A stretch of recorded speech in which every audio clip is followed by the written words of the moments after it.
德国海军司令因为政治不正确得罪了各方势力，印度出手稳准狠，难得也算是大义灭亲。各位网友，大家好，我是刘小飞。根据德国《明镜周刊》23日报道，德国国防部22号那一天呢，紧急宣布，海军司令舍恩巴赫已经决定辞职，并且呢获得了国防部长批准。为什么舍恩巴赫要宣布辞职？而且为什么德国国防部长要紧急宣布批准辞职？因为他们要灭火。舍恩巴赫在前一天，也就是21号那天，刚刚点了一把火，这把火有可能烧大，国防部必须赶紧把火灭掉。据报道，舍恩巴赫21日访问印度期间呢，和印度军方的某智库开展了一次闭门会议，说了几句话，内容严重政治不正确。他说，普京是不会入侵乌克兰的。普京要的不是别的，只是尊重。西方国家给普京尊重，几乎不需要任何成本，这很容易。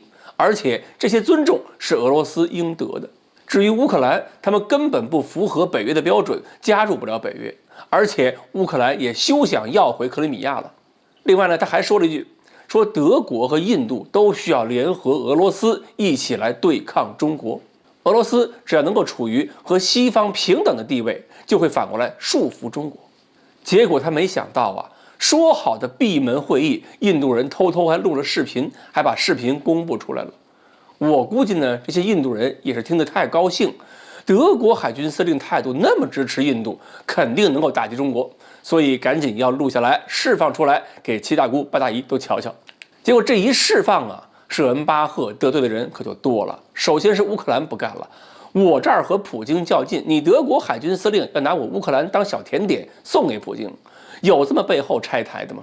而且呢，我估计美国那边拜登也会不高兴，忙了1年多，就是努力营造一个俄罗斯和欧洲的对立气氛，结果你说尊重就尊重，你说送礼就送礼，你说缓和就缓和，你们欧洲和俄罗斯是手拉手，那美国在欧洲可就没有存在价值了。德国政府应该也着急了。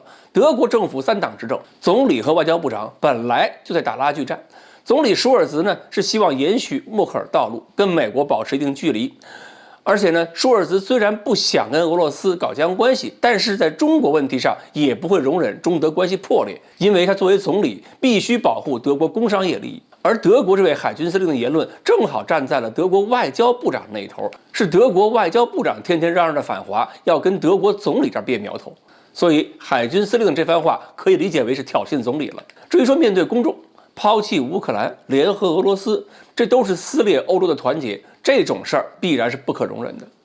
那么所以就出现了一个22号舍恩巴赫赶紧宣布辞职，国防部立刻批准的新闻。德国政府这就是紧急的要跟舍恩巴赫的观点划清界限。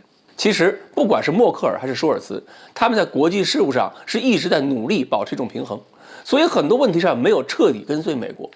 那么默克尔离职之后，还得到了中国政府的高度赞扬和尊重。而这位前任的德国海军司令提出这种观点，就是要放弃这种平衡。如果从中德关系、中欧关系角度看，这种人确实还是个祸根。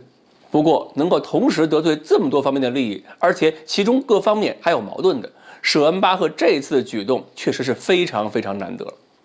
只能说他在政治上的幼稚病病得不轻。幸亏啊，这次三哥不仅仅是偷偷录了像，还及时公布了消息，真是难得一次稳准狠，让各方势力一起发了怒。那么舍恩巴赫这回狼狈辞职，算是栽在三哥手里了。有了德国海军司令这么一个前车之鉴，以后敢和三哥这么掏心掏肺的人也会少很多了。舍恩巴赫今宵酒醒，便纵有千种风情，更与何人说？好，关于德国海军司令在印度套词儿，反而被印度人给坑了这件事儿呢，我们就聊到这里。欢迎大家继续关注我们的栏目，我们下期再说。